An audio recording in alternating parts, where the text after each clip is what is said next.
Hi, this is Karen. This is week 11 in our emergency chord book. We're going to talk this week about three pretty mysterious chords that I never really tried until I got into this exploration of chords. Ninth chords, 11th chords, and suspended chords. So they're very easy, and when you learn them, you'll use them in place of other chords. It's called chord substitutions. And I have lots of books written on other things like how to, all the workshops I've ever done, and a collection of things that will follow this up with this book. So just look at the website and we'll talk about that a little bit later. But I think you'll enjoy learning how to, especially how to play a ninth chord. They're beautiful and they'll just make you sound amazing. Okay, this is kind of a quick lesson. We're still talking about the circle. We're on page 32, 33, 34, and 35, and 36. All right, so pretty easy to follow. Minor chords are the first ones. Minor chords usually move to the left on the circle. Practice the chart listed below, move to the left, and listen. So the exercise is at the bottom, but watch how cool this is. It says play a C chord, flat the E, and there's the little letter inside the triangle, flat the E, move to G. Flat the B, move to D. Flat the F sharp, and move to an A chord.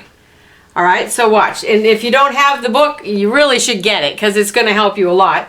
But if not, then just put your circle, and I cut my circle out now so that you can see that it's round. Play a C chord. Go back and remember how to make it minor. Flat the third. If you can't remember the third, you can use your 5 fingers and count up C, D, E. C, D, E, and that will tell you. Or you can look at the chord. Remember, the note at the top of the biggest space is the name of the chord, the first. The note at the bottom is the fifth. The note at the middle, the note that's left over is the third. All right, so I take the E and flat it, and it makes a minor. C major, C minor. Now, if you listen to that, can you hear the next chord? So if I play the C chord, C minor, I can kind of hear this chord. All right, and that chord is G. All right, C major, C minor, G. So I'm going to go around the circle. C major, C minor, G major, G minor, D major, D minor, A minor, E. Now notice how it's pushing me down the keyboard. Minor chords are depressing. They make you feel like kind of down in the dumps. And the more you play around the circle to the left, it just pushes you down and down and down and down and down and down and down and so forth. So minor chords, when you're playing in progression, and the guy that wrote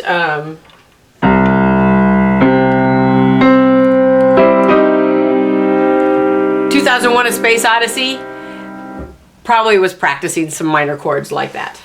Okay? Or Ain't She Sweet? See you walking down the street. Well, I made that up. But anyway, you can hear the minor chords and how they work. All right, the next page is diminished chords. Now, minor chords depress you. Diminished chords really depress you.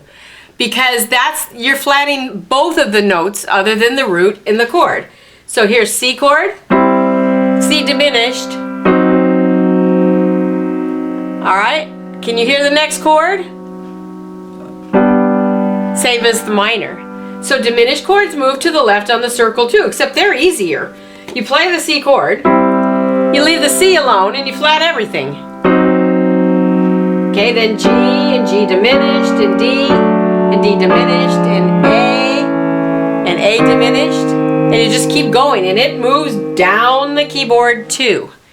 So a diminished chord, and I know what some of you chord people are thinking. There's diminished chords should have a seventh on them, and we're not going to talk about those yet because it's easier to learn a diminished chord right now with just the basic 3 notes. Okay? So, see? Now, later on in my book about so much to learn and not enough time to learn it, you'll learn some chord progressions like C diminished, D minor, and G7.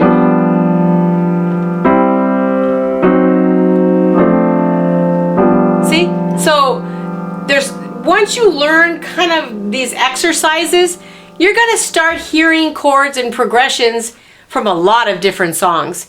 And even if they're not written there, you can put them in. And then you'll be on your own and just free to kind of just do whatever you want. But if you haven't learned the exercises and the basics, you will never be able to do that. Okay, so these exercises are invaluable to you to get your ear trained so you can hear what chords come next. Augmented. Remember we talked about the augmented chords and how they increase, they raise the chord up? So augmented chord, and it says in this little circle here that for the exercise, C chord, sharp the G, moves to an F chord. Sharp the C, moves to a B flat chord. So it's C. See how it's raising you up? I can't stop there. You could feel the next chord coming. See? So, augmented chords move to the right on the circle. So C chord, sharp the G, moves to an F. F chord, sharp the C, moves to B flat. So it's C chord.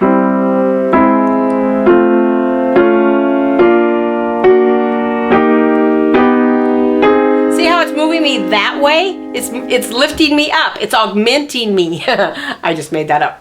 Just moves you to the right on the circle. So this week, I want you to practice page 32, 33, and 34. All right, the last one is 7th chords. Where do they go on the circle? Now, if you watched the lesson before this one, you learned about how to make 7th chords. But 7th chords are really cool, and you can never play a 7th chord and stop. Just like you can't play an augmented chord and stop. The song will never end on a chord like that. So 7th chords move around the circle the same way augmented chords do. They go to the right. So this page says you play the C chord, you add the 7th and it moves to an F chord. You add the 7th and it moves to B flat. So it goes C, C7, goes to F. See, natural progression. F goes to B flat. See on the circle? F chord to B flat. F chord to B flat. Okay? F or B flat to E flat. E flat to A flat. A flat to D flat. D flat to G flat. G flat to B. And so forth. So you work your way around the circle to the right using the dominant 7th chord, or remember plain old C7. So 7th chords move to the right on the circle, and once you learn that, it's amazing how your ear will just go, C, oh, it's a C7? And I think you've noticed if you're a beginner, the first 3 chords you learn are C chord, F chord, C chord, and G7. And if you look at your books, G7 is 99% of the time followed by C. So anytime you see a 7th chord, if you see a D7, you could pretty much bet the next chord is going to be G. If you see an A7, you could pretty much bet the next chord is going to be D. Now the guy that wrote 5'2", he played a C chord, and the second chord of the song he picked E7. They say the second chord of the song is always the hardest one to find. Once you find it, the circle's pretty predictable most of the time. So C chord, E7. Now, once you drop down here to E7, it's very logical to think that the next chord is going to be A7, D7, G7 until you get back home. All right? So watch. C chord, E7, A7, D7, G7, C.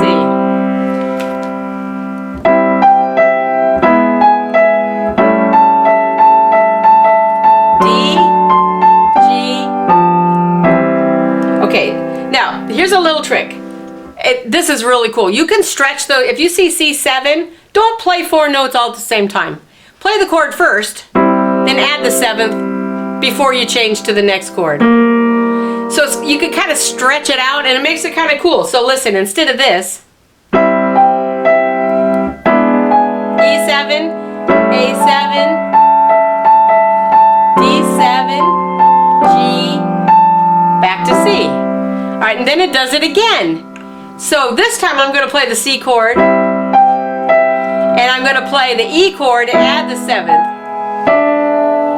A, add the 7th, and D, 7, and G7.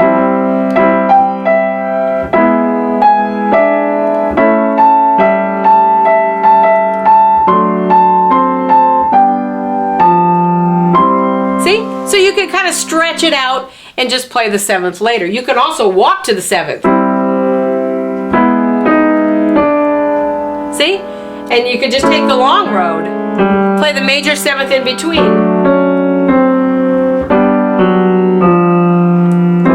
See? So lots of possibilities open up once you get the basics. So that's called the dominant 7th around the circle. The last one we're going to do today is called the numbered chords around the circle. It's all 3. So you start with a C chord, and you play the B flat, and the A, and you move to an F chord. Okay, so you can go either direction. So all you're going to do is this. All right, F, B flat, E flat. Remember in the last lesson we talked about just filling in the biggest part of the circle? A, D flat, G flat,